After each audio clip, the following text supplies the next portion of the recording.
بسم الله الرحمن الرحيم.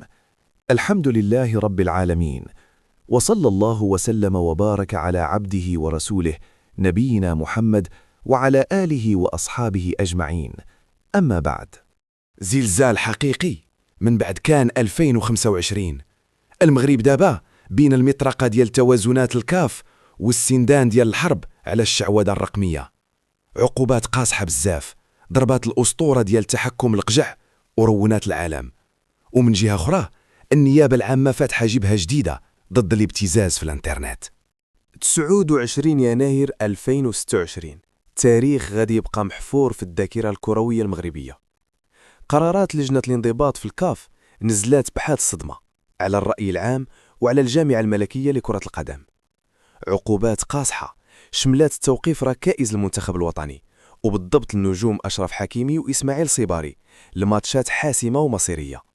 ماشي غير هادشي، كاين حتى غرامات مالية فاقت 400 ألف دولار. بالنسبة للمراقبين، هاد الإجراءات ماشي مجرد روتين تأديبي، هذه نقطة تحول درامية في العلاقة بين المغرب والاتحاد القاري، ومحاولة لتحميل المنظم فاتورة حسابات سياسية وتنظيمية بعيدة كل البعد عن المستطيل الأخضر. القراءة في كواليس هاد العقوبات كتقول باللي جات في وقت مشحون بزاف، فاش كان كلشي كينتظر إنصاف المغرب كبلد مضيف تعرض لمحاولة نسف من طرف المنتخب السنغالي. الكاف اختارت تهرب لقدام، وبدل ما تعاقب اللي تسبب في الفوضى وجهات السهام ديالها للطرف اللي مفروض هو الضحية. في الرباط هاد الخطوة تفهمت باللي رسالة سياسية فجة، الهدف منها هو ترميم صورة الكاف المهزوزة، ولو كان هاد الشيء على حساب العدالة الرياضية. وهاد الغليان اللي كيعيشوا الشارع المغربي بسبب الظلم الرياضي ماشي هو الحدث الوحيد في المشهد.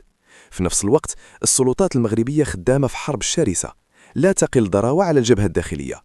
النيابة العامة طلقت حملة قضائية وأمنية غير مسبوقة باش تجفف منابع الجريمة الإلكترونية. الهدف شبكات الشعوذة الرقمية والابتزاز الأخلاقي، ظواهر بدات كتنخر في السلم الاجتماعي وكتمس سمعة الأفراد والمؤسسات. هذا التحرك الحازم جاء باش ينظف الفضاء الرقمي المغربي من ممارسات كتجمع بين الخرافة القديمة والتكنولوجيا الحديثة. الأجهزة الأمنية ساهرة ليل ونهار باش تفكك هذه الشبكات المعقدة اللي كتستغل الجهل الرقمي باش تبتز الضحايا. خبراء القانون كيشوفوا باللي هذه الحملة في نفس توقيت الأزمة الرياضية كتعكس إرادة الدولة ما بغاتش الأزمات الخارجية تشغلها على ترتيب بيتها الداخلي. دابا والجامعة الملكية كتوجد الملف القانوني ديالها باش تمشي للطاس وتسترجع الحقوق المسلوبة وتبطل روايات الكاف، الآلة القضائية مازال مستمرة في حصد رؤوس الفساد الرقمي. هذا التزامن وضع المغاربة أمام وعي مزدوج، وعي بضرورة الدفاع على السيادة الرياضية وصورة البلاد برا، ووعي بأهمية الحصانة الأخلاقية والقانونية للداخل. في النهاية المراقبين كيأكدوا باللي هذه القرارات المجحفة غادي تعطي مفعول عكسي، غادي تزيد من تلاحم المغاربة خلف المؤسسات الرياضية والسياسية ديالهم. الشعور بالاستهداف ديما كيولد ردة فعل وطنية قوية، وهذا الشيء باين في التضامن الواسع مع اللعابة والدعم الكبير لتحركات القضاء. هذه صورة مجتمع كيرفض ينحني للعواصف، سواء جات من مكاتب الكاف أو من شاشات الهواتف الذكية. هاد القرارات التأديبية الأخرى دارت صدمة كبيرة في الوسط الرياضي، وماشي غير حيت قاصحة، ولكن حيت عندها معاني كبيرة فايته كاع داكشي اللي وقع وسط الطيران. إلا جينا نحللو ما وراء الخبر بعقلنا، هاد العقوبات اللي خرجات والمغرب لاعب في أرضه وبين جمهوره هي أكبر دليل كيكذب كاع ديك الهضرة اللي كانوا كيروجوا ليها خصوم المملكة، واللي كانت كتدعي بلي رئيس الجامعة الملكية المغربية فوزي القجع هو اللي كيتحكم في دواليب القرار داخل الكاف. المنطق هنا كيفرض راسو. كون كانت المغرب عنده فعلا ديك السيطرة المطلقة اللي كيهضروا عليها، واش كانت هاد اللجان التأديبية غتزهم تاخد قرارات كتمس نجوم المنتخب المغربي بهاد الحدة وبعقوبات فايته كاع المعايير اللي كنشوفوها في حالات بحال هادي؟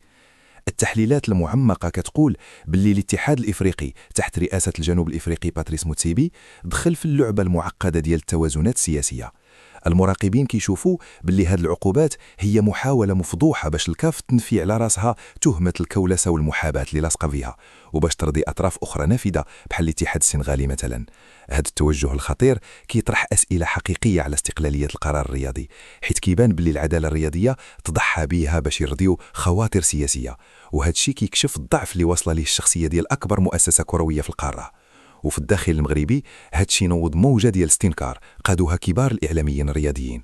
الإعلامي المخضرم سعيد زدوق وصف هذا الشيء بالمهزلة التاريخية، انتقد بشدة كيفاش اللجنة التأديبية حاضية القشور وتفاصيل تافهة بحال قضية الفوطات، وفي نفس الوقت غمضات عينيها على أكبر جرم رياضي اللي هو الانسحاب من الملعب، وهو فعل كيضرب في الصميم قيم التنافس الشريف. زدوق ومع بزاف ديال الخبراء كيشوفوا باللي هذا الانحراف في تطبيق القانون هو سابقة خطيرة كتهدد مستقبل المسابقات في إفريقيا. التساهل مع أفعال غليظة بحال الانسحاب مقابل التشدد في أمور تنظيمية ثانوية كيعطي إشارات سلبية لكل الاتحادات وكيحل الباب للفوضى في البطولات الجاية، وهذا الشيء كيحط مصداقية الكاف كلها على المحك. ومن زاوية أخرى الإعلامي سامي غيلان فسر هذا الشيء بضريبة النجاح، أكد باللي هذه القفزة الكبيرة اللي كيعيشها المغرب في الكرة وفي التنظيم واللي توجهت بشرف تنظيم مونديال 2030 خلات الحقد يرجع عند بعض الأطراف، وهذه العقوبات في نظره ما هي إلا محاولة يائسة باش يفرانيو هذا الصعود الصاروخي ويعرقلوا المسار المغربي قبل التظاهرات العالمية الكبيرة. تزامن هذه العقوبات مع التحضيرات للمونديال كيعطي للأزمة بعد استراتيجي.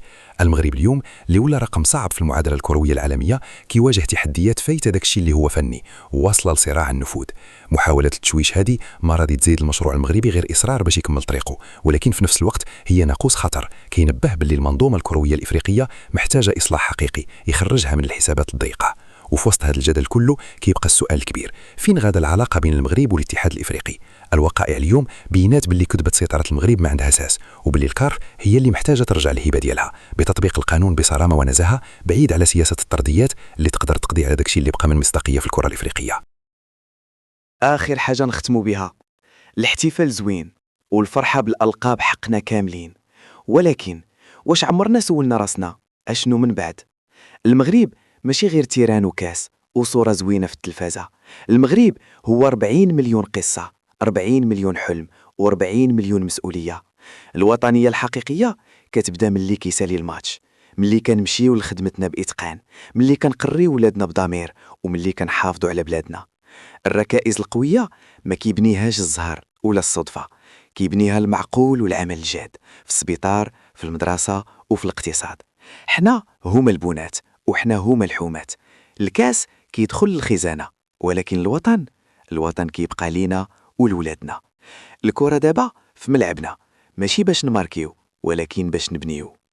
وفي الختام كلمتنا وحدة وصوتنا واحد: الله، الوطن، الملك. يا ربي تشافي لنا سيدنا وتطول لنا في عمرو، أما الحاسدين فلا عزاء لهم.